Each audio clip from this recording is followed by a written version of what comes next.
Welcome back to another Back Half Hustle. I am your host, Matthew Soto. My co-host, Terry Kelly, unfortunately is unable to join us today because she's at a private mastermind that I was unfortunately not able to go to. And so she's going to have a lot of tips and tricks for us next week's episode. But I wanted to talk to all of you today as we come to a close in August, and we only have one more month before we jump into quarter 4, right? And really, in quarter 4, we have less working days because of all the holidays. So I want to see, what is it that you are going to work on to have a strong Q4, right? Because I believe that in Q4, how you develop your habits, your consistency on whatever it is that you're doing, and if you can finish Q4 strong, that is going to set you up for next year's success, right? In 2026, to have a strong Q1, and then you just carry that momentum into the remaining of the year, right? So I have some ideas for you. So I would say maybe commit to the next 30 days of doing one thing, just one thing consistently on a daily basis, right? Whether it's you're working 5 days a week or 7 days a week. So for instance, maybe you look into your CRM, and if you have a bunch of people in there, right, contacts in there, maybe you split that up over 30 and hit that number of goal. So for instance, I have about 4,700 contacts in my database. And if I break that up into, the next 30 days, building that consistency, it's about 156 people I have to contact, 157 people I have to contact on a daily basis. Now, that may seem a lot, but if you really, let's just say, if you don't have anything in the pipeline, if you don't have any clients right now that you're working with, that's doable. You have to get out of your comfort zone and be like, I'm always busy. No, it's about being productive. It's about filling your pipeline for Q4 so that way you can finish strong. So you have to do whatever it takes to do that, right? So maybe it's calling or contacting X amount of people a day.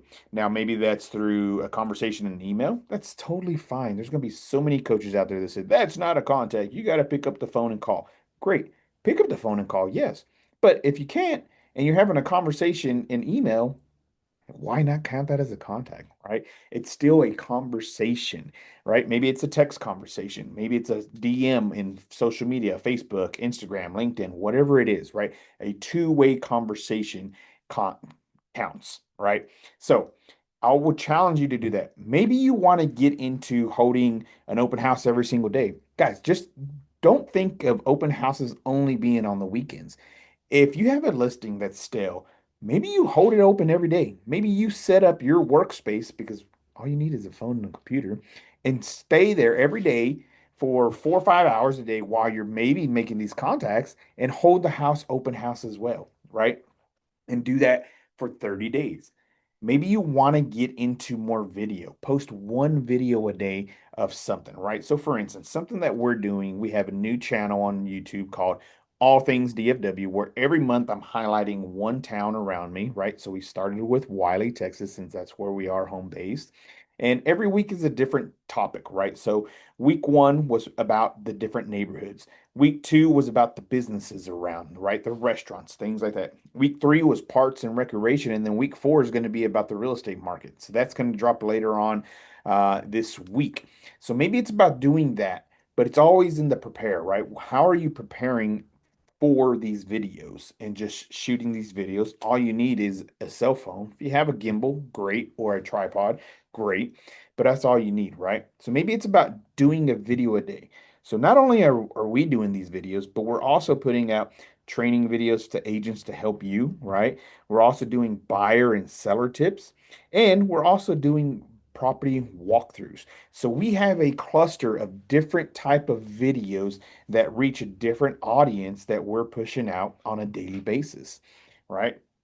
Other ideas that could float and help you, have a strong Q4 is maybe doing home buyer seminars, right? If you know that listings right now isn't your bread and butter, maybe you shift to do more buyers, right? A lot of agents get complacent of, I only work with sellers, I only work with buyers. Well, let me ask you, how's that working out for you right now? If it's working, great, fantastic, kudos to you, keep crushing it. But if you're just at home or in the office lollygagging, just shooting the crap with all the other agents, just going to happy hours to get a free drink or a meal because you're too scared of putting in the work hard, right? Then maybe that's what you need to do. Push yourself, right? And stop all that noise and that chatter and put in the work. Maybe you need to host buyer seminars and help, you get more buyers because there's a lot more inventory, right? Maybe you shift from sellers to buyers. Depends on how it's your business, right? And there's nobody to tell you how to do the business if one, they haven't done it themselves, or two, maybe that's not your cup of tea, right? A lot of team leaders, a lot of brokers, a lot of, coaches preach their way of doing it, but sometimes they've been out of production so long, they don't know what's going on in the market. Maybe they haven't really coached you up or mentored you to do what it is that you like, right? I preach to our agents that we mentor and coach, and I tell them all the time, like, what do you like to do? Because one, if you like enjoying the things that you like to do and you can go more into that, one, you won't get burned out, but two, it'll probably work better, right? There's a lot of agents that are successful at calling expireds, right? I can call expireds because I'm pretty fantastic on the phone from what I've been told, doing role plays, but that's not me. That's not my source that I want to build these type of relationships with, right? So focus on what it is that you want to do and go deeper into that source, right? And if you need ideas or you want to collaborate, reach out. I'm happy to sit down with you, go to lunch, my treat, and just plan out the rest of your Q4 of what that's going to look like, right? Because we're almost into September, and then obviously Q4 is right around the corner after that. Maybe you need to host seminars, workshops, home buyer seminars, seller seminars. Maybe it's door knocking, right? There's so many things, but what is that one thing that you are going to do on a 30-day basis and do it every single day, right? Then maybe take off a couple weeks, like my coach Eric Hatch says, take off a couple weeks and then go back for the next 30 days and continue that. Or maybe you add a different thing and now pair, you have two things now to do on those next 30 days. Then take another few weeks off of doing those and then maybe back to it. But you have to get consistent with whatever it is that you do. Now, don't be one of those agents that are always scatterbrain. I've been there myself, or sign up for all these new shiny toys. I would start with printing out your credit card statement or whatever it is that you charge your business stuff to, and start taking things away that you're not using. Right. Then hone in on what it is that you want to do and do that very, very well to master that. Right. So once again, there's several things that you can do. If you need to collaborate, if you want to sit down and plan out your Q4 so you can finish strong, because anything, that's how you want to end the year. You don't want to end the year on a downspring, right? Because it's not going to help you. So, what is it that you're going to do? Mention in the comments. Be sure to like, subscribe to this video, and let's work together. Let's see how we can collaborate, how I can help you get better and finish the year strong.